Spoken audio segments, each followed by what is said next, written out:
Alors, comme vous le savez, il y a deux périodes dans l'année dans lesquelles on ne dit pas Tachanoun, mais sans aucune raison. Alors, j'explique ce que je veux dire. Il faut savoir que le Tachanoun, il fait partie intégrante de ce qu'on appelle la Tfila. D'accord? Et on n'a pas le droit de décider de ne pas faire Tachanoun. Et pour reprendre l'expression des Mekoubalim, celui qui ne fait pas Tachanoun, il est Pogem Berolamot Elionim. D'accord? Ça veut dire qu'il porte atteinte au monde supérieur. Évidemment, on n'a pas la prétention de comprendre vraiment ce que ça veut dire.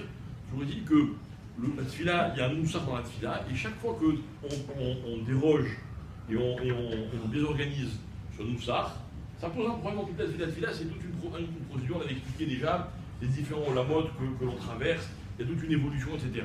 Si au milieu il y a un trou, c'est un problème. Voilà pourquoi quelqu'un qui est pressé ou quelqu'un qui arrive en retard, il faut savoir comment, on avait expliqué tout ça, comment il doit sauter, qu'est-ce qui est en priorité, etc. etc.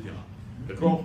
Même s'il arrive en retard à cause de les Allemands, et voilà. Mais dans tous les cas, il faut savoir comment se rattraper. Donc, enlever les tachanounim, c'est un problème. Maintenant, il y a une halakha qui dit que dans certains cas, on enlève les tachanounim, par exemple, s'il y a un moed ou un sandak ou un viaben qui est dans le minyan, ou bien s'il y a un khatan, sous certaines conditions, etc., etc. Les jours où il y a eu des nissim pour le peuple juif, tous ces jours-là, là, ça dit qu'on enlève les tachanounim. Maintenant, il y a autre chose, qui sont des minagim.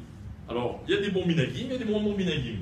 Okay, par exemple, il y a des gens, quand il y a une iloula ou une yahrzeit, comme ils disent, alors ils enlèvent tachanoun. C'est très controversé.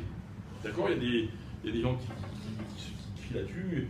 On raconte que dans une synagogue chassidique un jour, à Mincha, il y a le chazan, il arrive au tachanoun, il se tourne, il dit qui est mort aujourd'hui? Dès qu'il y a un mort chez eux un peu illustre, ils sont tachanoun. Qui est mort aujourd'hui? Puis tout le monde se regarde, il n'y a personne qui est mort. Il y a personne qui est mort. Ah bon, d'accord, donc tout est une bonne raison pour enlever tachanoun. Maintenant, pourquoi je dis ça? C'est en préambule de ce que je vais dire maintenant. Les jours qui vont de Pessah jusqu'à Rosh Chodesh Iyar et de Sukkot jusqu'à Rosh Chodesh Reshvan, il n'y a aucune raison de ne pas dire tachanoun. Il ne s'est rien passé, etc. Le début de Iyar, de Nissan, il y avait les combats nissim, etc. Okay, donc il y avait 12 jours sans tachanoun, et puis après il y avait toute la fête de Sukkot. Mais après ce Pessah, il ne se passe rien. Pareil pour après Sukkot, il y a une raison pour laquelle on enlève de Kippour jusqu'à Sukkot, etc. Mais après il ne se passe rien. Seulement les Khamim ont été métaken, mais c'est un minage que, étant donné que la majeure partie du mois, on ne va pas dire les tachanounim, en tout cas en Nissan et en Tishri, il y a un autre Eshbon, mais c'est à peu près la même raison. Donc on continue tout le mois, on termine comme ça tout le mois. Ok?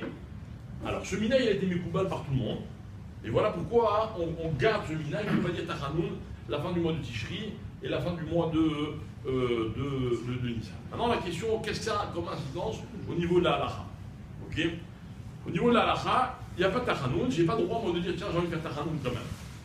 Seulement il faut savoir une chose, c'est qu'un jour où on ne doit pas dire tachanoun, par exemple à Yom Tov, ou par exemple à Purim, ou par exemple à Rosh Chodesh, quelqu'un il a envie de dire tachanoun. Il n'a pas le droit, d'aucune façon. Quand c'est un jour où on a un minag de ne pas faire tachanoun, comme c'est le cas maintenant, et quelqu'un il a quand même envie de dire tachanoun, il a le droit de les dire, enfin de les exprimer, mais par la pensée. Pas de le dire, mais par exemple, moi j'ai le droit de prendre mon vidour et de lire tout le vidouille. J'ai envie d'être midvané parce que, je sais pas, j'ai une mauvaise conscience sur quelque chose. D'accord? Donc, un jour où c'est un din qu'on ne doit pas faire tachanoun, même les machashava, c'est un sourd. Un jour où c'est pas un din, mais c'est un minag, les machashava, c'est moutar. Si quelqu'un il a envie, après l'amida, de faire tachanoun par la réflexion, il a le droit de faire ce tachanoun-là. Voilà la seule incidence que ça peut avoir au niveau de la halakha. Et le soir, dans ce coucher, c'est pareil. Pareil, exactement. Bon, ce que je voulais dire, pour terminer, c'est que c'est pareil, quand on a l'habitude de faire le tachanoun le soir, au moment de se mettre au lit avec le kriyat shema à l'habitat, les jours où on ne peut pas faire, on n'a pas le droit.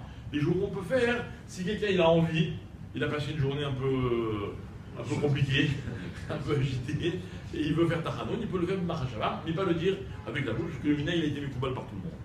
C'est un mitzvah quand on fait une institution d'un Sefer Torah. Il est ramené ce Mina, 3 fois qu'on le dit. Dana.